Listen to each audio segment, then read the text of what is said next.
भगवान की जैसी इच्छा हो, जो वो तुम्हें जिस परिस्थिति में रखे हैं उसमें संतुष्ट हो जाओ। अपनी ऐसी वृत्ति बनाओ कि भगवान से भी मांगने की इच्छा ना हो। यदि आप ठीक से भजन करते हो तो आपको कोई आकांक्षा करने की जरूरत नहीं। आगे से आगे वो जहां पहुंचाना, जो करना अपने आप करेंगे। एक जो निश्चिंतता, निर्भयता, एक ठसक, हर समय नवीन उत्साह, वो भगवान ने जैसी परिस्थिति चयन की थी उसी में राजी होने से हो गया। ये जो अहंकार को पुष्ट करने के लिए धर्म की आड़ में दान पुण्य आदि करते हुए हम अहम को बढ़ावा देते, ये माया का फसाव है। अपनी वस्तु मानकर दान करने से ठीक है, कई गुना वो मिल जाएगी आपको, पर जितनी आपके पास है उतना आपको वो दुख दे रही है, भगवत विस्मरण करा रही है, अहंकार बढ़ा रही है, तो उससे 10 गुना और बढ़ जाएगा, तो अशांति तो और बढ़ जाएगी। तुम्हें लगता है वैभव बढ़ने से शांति होती है? नहीं, ज्ञान बढ़ने से शांति होती है। त्यागाच्छांतिरनंतरम, विवेक के द्वारा असत वस्तु, असत पदवी, असत क्रिया, असत चिंतन, जब इनका त्याग होता है तो शांत हमारा स्वरूप है, क्योंकि हमारे अंशी भगवान का शांत स्वरूप है। शांताकारम भुजग शयनम। देखो, कोई सांप पे लेट के भी शांत रह सकता है, और ये तो भगवान शेष जी और उनकी गोद में लेटे हुए हमारे प्रभु कैसे शांताकारम। तो हमारा स्वरूप क्या है? शांत है। शंकर सहज स्वरूप सम्हारा, लाग समाधि अखंड अपारा। अखंड अपार समाधि, परम शांति। तो ये जो हमारा मन हमको संकल्प विकल्प में फंसाता है कि ये दान कर दूं तो ये मिल जाएगा, ये कर दूं तो ये मिल जाएगा, करो अपनी वस्तु मान के नहीं। त्वदीयम वस्तु गोविंदम तुभ्यमेव समर्पये। हे गोविंद, हे प्रियाजू, आपके द्वारा जो सेवा सामग्री दी गई है वो सेवा सामग्री आपके चरणों में समर्पित है। इससे आपको भगवत प्रेम मिलेगा, भगवत कृपा मिलेगी, आप महान शांति को प्राप्त होंगे। क्रिया वही है, अपनी वस्तु मान के दोगे तो कई गुना बढ़ के मिलेगी, और प्रभु की वस्तु मान के दोगे तो प्रभु मिल जाएंगे, जो परम लाभ है। इस मनुष्य जीवन का परम लाभ भगवत प्राप्ति है। श्रीपाद कह रहे कि विद्या, माया के 2 स्वरूप हैं, एक है अविद्या और एक है विद्या। दोनों माया ही हैं, पर विद्या में भगवान की प्राप्ति का मार्ग प्रकाशित होता है, और अविद्या भगवान से विमुख करके नाना प्रकार के भोगों में फंसाती है। दोनों माया ही। पर जो विद्या पढ़ करके उसे अभिमान से युक्त कर लिया जाता है, वो फंसाने वाली ही बन जाती है, क्योंकि वो भी माया ही है। मैं शास्त्रों का ज्ञाता हूं, मुझे बहुत आता है, मुझे सब ज्ञान है, मैं विद्वान हूं, ये ठीक नहीं। ये अहंकार आपको फंसा देगा, ये मुक्त करने वाला नहीं है। मुक्त करने वाला जो ज्ञान है, जो विद्या है, वो विद्या विनय संपन्ने ब्राह्मणे गविहस्तनी स्वनी चयुसुपाके चा पंडिता समदर्शिना। तुम्हारी विद्या के प्रभाव से अविद्या नष्ट हो जाए और समदर्शी दृष्टि प्राप्त हो जाए, सब में एक ही परम तत्व विराजमान है, ऐसा अनुभव हो जाए, ये विद्या का लाभ हुआ। पर हम विद्वान होकर विद्याभिमान करके अगर अपने को और बांध रहे हैं तो विद्या नहीं है, वो अविद्या ही है। श्रीपाद कह रहे हैं, जगत ख्याति पूजाद्य लब्धा। कोई मुझे बहुत अच्छा कहे, बहुत बड़ा दानी है, बहुत भगत है, बहुत सेवक है, आदि आदि। यदि ऐसी सुनने की इच्छा है, आपको ऐसी ख्याति पाने की इच्छा है, तो ये भी माया का जाल है, जो आपको आवागमन में बांध करके कष्ट देगा। विश्वास कीजिए महापुरुषों के वचनों पर। जब आप अखिल लोक चूड़ामणि भगवान के दासत्व से युक्त हो जाएंगे, उनके महामहिम नाम का जप, उनकी चरण सेवा, उनके गुण कीर्तन, तो आपका यश तो अपने आप हो जाएगा। पर यदि आप चाहेंगे यश और उसमें राजी रहेंगे तो आपका परमार्थ नहीं बनेगा। स्वार्थ तो जय जयकार लोग करेंगे पर परमार्थ नहीं बनेगा। फिर लाभ क्या मिला? अद्याहारेपि यादृच्छिक उर्गुण वानप्य हो समृतात्मा। अब तुम हमारी बात मान लो, श्रीपाद कह रहे हैं अद्याहारेपि यादृच्छिक, भगवान की जैसी इच्छा हो, जो वो तुम्हें जिस परिस्थिति में रखे हैं उसमें संतुष्ट हो जाओ।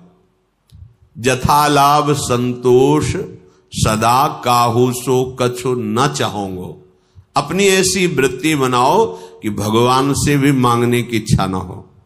जैसे वो मुझे रख रहे मैं उसमें राजी हूं। ये बहुत बड़ी उपलब्धि है, बहुत बड़ी सिद्धि है ये। इसी से सारी कामनाएं नष्ट हो जाती है।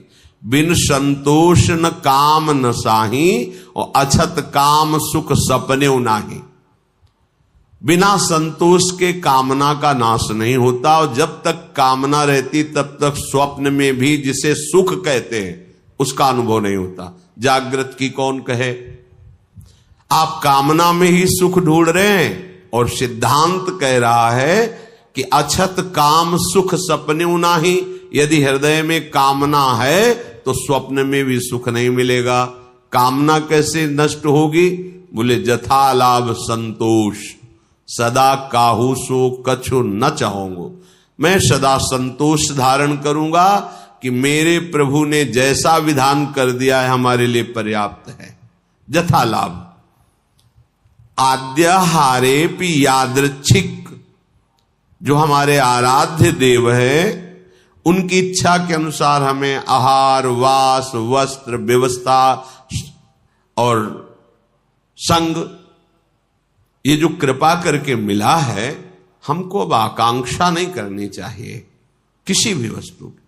सच्ची मानो जैसे कोई प्रश्न करे कि हमें सत्संग की आकांक्षा करनी चाहिए, हमें भगवत चरणारविंद के धाम में रहने की आकांक्षा करनी चाहिए। यदि आप ठीक से भजन करते हो तो आपको कोई आकांक्षा करने की जरूरत नहीं।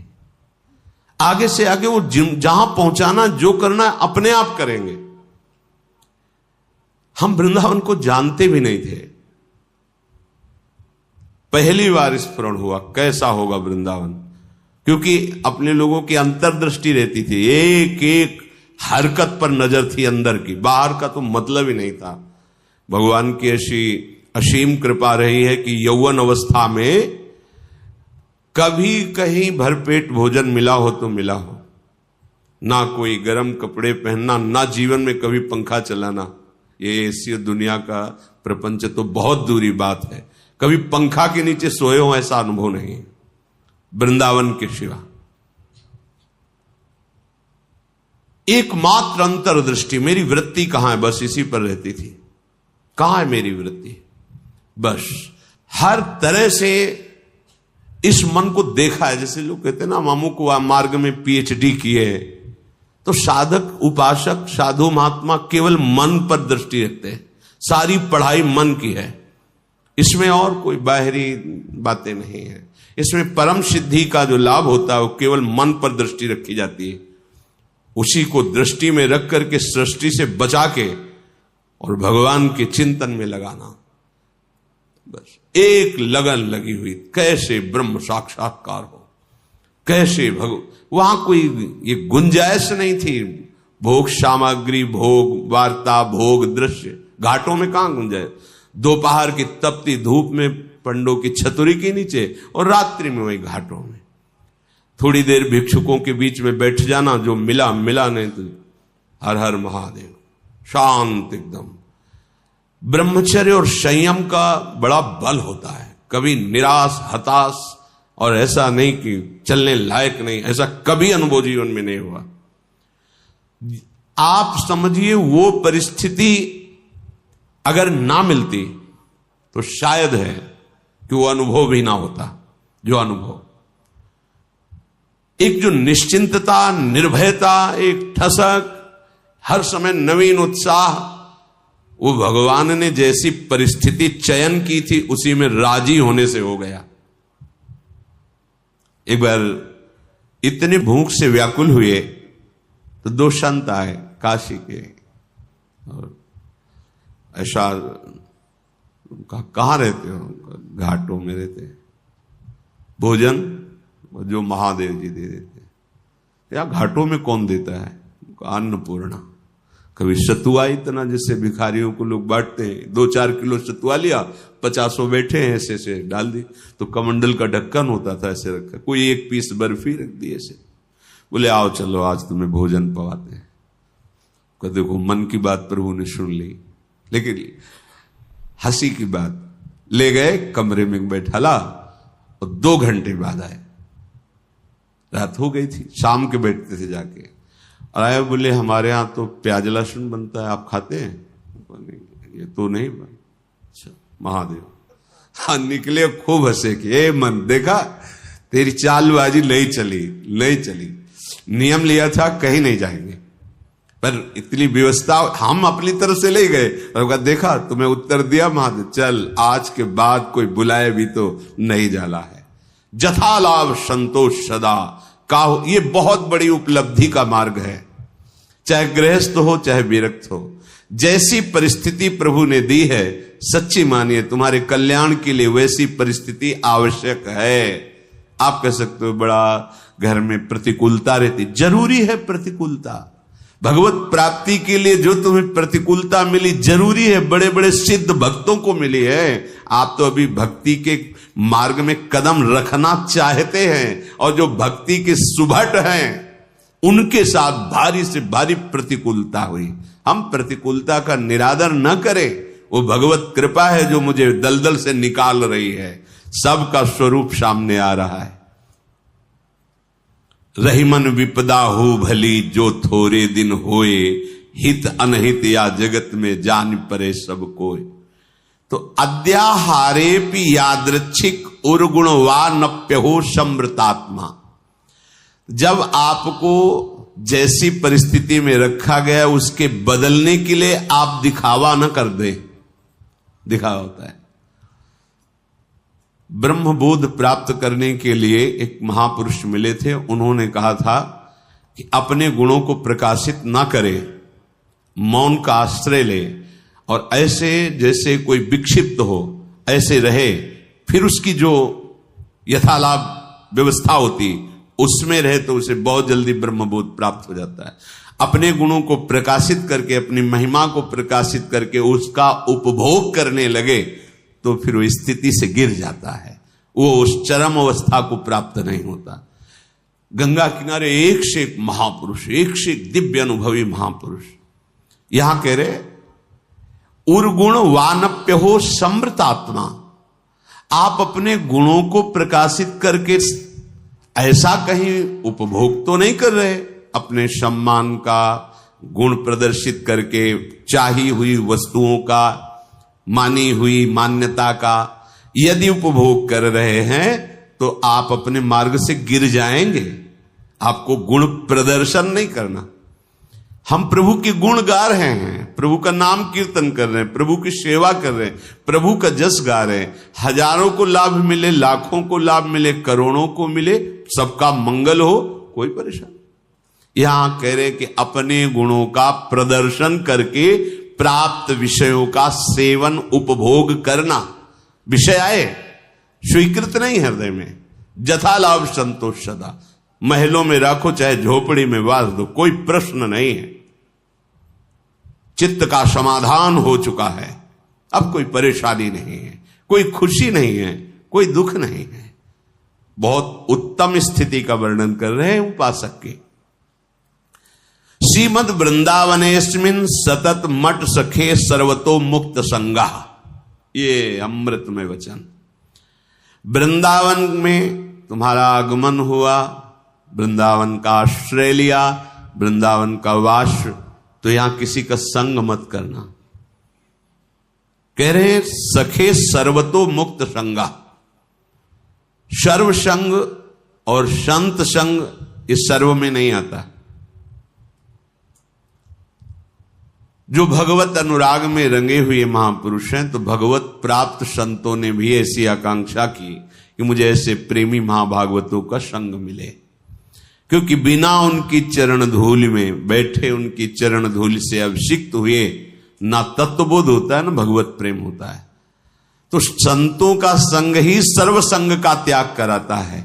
इसीलिए श्री भगवान ने अपनी प्रसन्नता, अपनी प्राप्ति के उपाय का जब वर्णन किया तो कह रहे हैं, व्रतान यज्ञ छंदांस तीर्था नियमा यमाह यथा वरुंधित सत्संगा सर्व संगोपहो हिमाम। बड़े बड़े व्रत नियम और तीर्थ यात्रा धर्मादि, इन सब के द्वारा शास्त्र स्वाध्याय आदि, देवताओं का यजन पूजन आदि, इनके द्वारा मेरी प्राप्ति उतनी संभव नहीं जितनी संत संग से।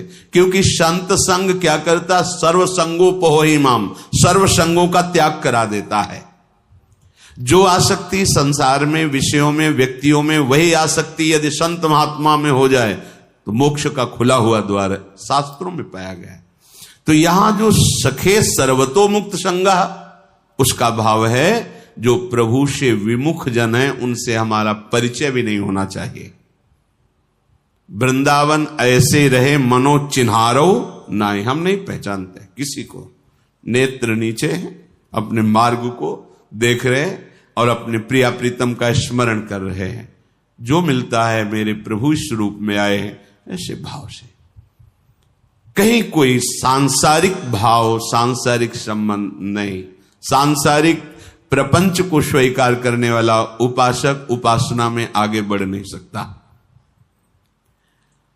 अपने गुणों को प्रयोग न करते हुए, जो हमारे अंदर भागवतिक गुण हैं, वो प्रभु की महिमा को, प्रभु के यश को गान करके जगत मंगल के लिए है। अपने में विशेषता का भाव आ जाना पतन का लक्षण है। मैं इनसे विशेष हूं, विशिष्ट हूं, मैं महान हूं, ऐसी बात मलिन अंतःकरण में आती है, निर्मल अंतःकरण में नहीं। जितना अंतःकरण निर्मल होता जाएगा उतने ही ये भाव खत्म होता चला जाएगा। और जिसका संपूर्ण अंतःकरण निर्मल हो जाता है, उसके हृदय में ये बात आ जाती है कि मैं चराचर जगत का सेवक हूं। सो अनन्य गति जाके असमत न टरे हनुमंत, मैं सेवक और सचराचर रूप स्वामी भगवंत। ये सबसे बड़ी बात आ गई। तो श्रीधाम वृंदावन का आश्रय, वृंदावन का वास, किसी से कोई परिचय नहीं। जैसी परिस्थिति में प्रिया प्रीतम रख रहे हैं वो हमारे योग्य है। हम अपने गुणों का प्रदर्शन करके किसी भी वासना की पूर्ति की चाह न रखें। हमारा एकमात्र उद्देश्य भगवत प्रसन्नता, दान पुण्य आदि करके सब कर मांगत एक फल रामचरण रति हो। सारी चेष्टाएं हो रही, इसका फल है मेरी प्रिया जो प्रसन्न हो जाए, मुस्कुराकर एक बार हमारी तरफ कृपा कटाक्ष कर दे। चलते हैं।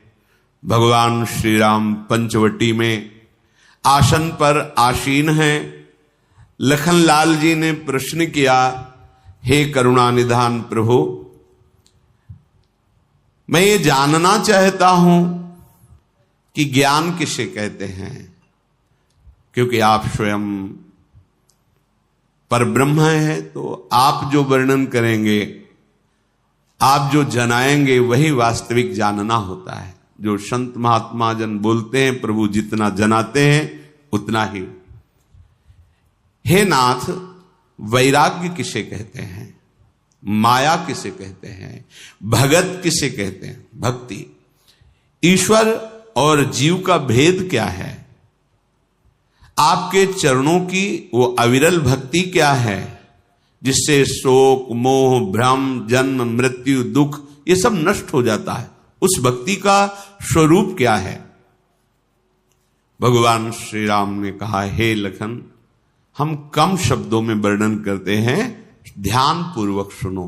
थोरे ही महा सब कहूं बुझाई, सुनहु तात मति मन चित लाई, मैं अरु मोर तोर तै माया, जेहि बस कीन्हे जीव निकाया।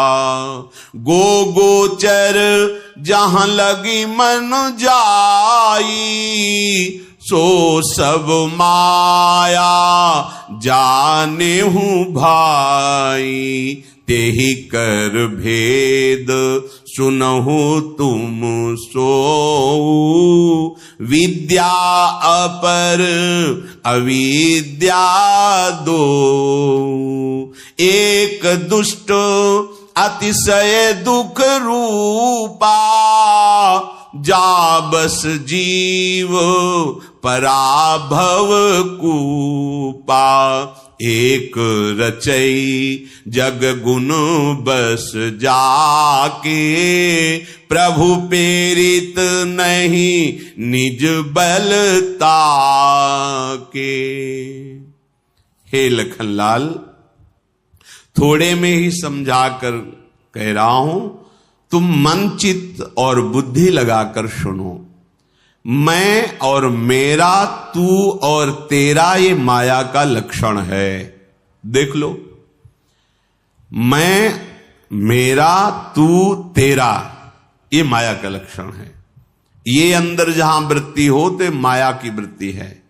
ये मेरा, ये तेरा, ये मैं, ये तू। मैं, तू, मेरा, तेरा, ये माया की प्रधान वृत्ति है जो हृदय में ही बैठी हुई है। देख लो, इसी ने समस्त जीवों को माया में बांध रखा है। मैं, मेरा, तू, तेरा, इस वृत्ति से संपूर्ण चराचर जगत को बांध रखा है इस माया ने। साधक इसी पर प्रहार करता है।